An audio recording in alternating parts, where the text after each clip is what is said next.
সালা তুই তো জীবনে অনেক পাপ করেছিস, তোকে তো আজকে ওরে বাবা রে বাবা। আমি তো স্বপ্ন দেখতেছিলাম, না না না না, আমি তো আর পাপ করব না। পাপ করলে তো আমি নরকে চলে যাব। এখন থেকে তো শুধু ভালো কাজই করব।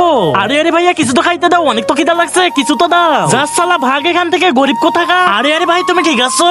হ্যাঁ ঠিক আছে, কিছু তো খাইতে দাও আমাকে। আচ্ছা দাঁড়াও, এই তো নাও 100 টাকা। আরে ভাই তোমাকে তো অনেক ধন্যবাদ। আরে ভাই আমাকে তো বাঁচান, গুন্ডারা তো আমাকে মারতে আসতেছে। ঠিক আছে তুমি তো ওখানে লুকাও। আরে সালা তুই এদিক দিয়ে কোনো মানুষকে পালাইতে দেখেছিস? আরে না না ঠিক আছে ওই চল। আরে ভাই তোমাকে তো অনেক ধন্যবাদ। ঠিক আছে যাও তুমি। আমি তো অনেক ভালো কাজ করেছি, মরার পরে তো সরাসরি স্বর্গে চলে যাবো। আরে চিত্রগুপ্ত ওকে তো নরকে পাঠিয়ে দাও, ও তো পৃথিবীতে অনেক পাপ কাজ করেছে। ঠিক আছে মহারাজ দাঁড়াও, আমি তো পৃথিবীতে অনেক ভালো কাজ করেছি, ভিখারিকে খাবার খাওয়াইছি, অসহায়কে সাহায্য করেছি। হ্যাঁ সব জানি। তুই যে ভিখারিকে খাবার খাওয়ার জন্য টাকা দিয়েছিস, ও তো সেই টাকা দিয়ে মদ আর বিড়ি খেয়েছে, এর জন্য তো ওর পাপগুলো তোর হয়ে গেছে। আর তুই যে অসহায়কে সাহায্য করেছিলি, ও তো চুরি করে পালাইতেছিল, এর জন্য তো ওর পাপগুলো তোর হয়ে গেছে। কিন্তু তুই তো ভালো কাজ করার চেষ্টা করেছিলি, এই জন্য তোকে আমি আরো একটা সুযোগ দিলাম। যা পৃথিবীতে আর ভালো কাজ করে আয়, তাহলে তো তোকে স্বর্গে পাঠিয়ে দেবো। চিত্রগুপ্ত নিয়ে যাও ওকে।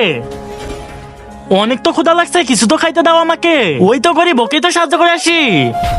আরে ওকে টাকা দিলে ও যদি মদ খায় তাহলে পাপ তো আমার হবে। চিত্রগুপ্ত আমি তো এখনই আসতেছি। কোথায় গেছিলি? ওকে টাকা দিলে ও যদি মদ খায় তাহলে তো পাপ তো আমার হবে, এজন্য তো আমি তো ক্ষীর বানিয়ে নিয়ে এসেছি, অনেক তো পূর্ণ হবে। এই নাও ক্ষীর খাও। ধন্যবাদ। Yam yam yam yam yam. এই তো করেছি পূর্ণ। সাব্বাস, এখন তো স্বর্গে যাবি। আরে সালা তুই ওকে কি খাওয়াইলি? ও তো বমি করে মরে গেল। चल साले नरक, इसकी माँ का जब भी कर्म करने जाता हूँ कांड हो जाता है।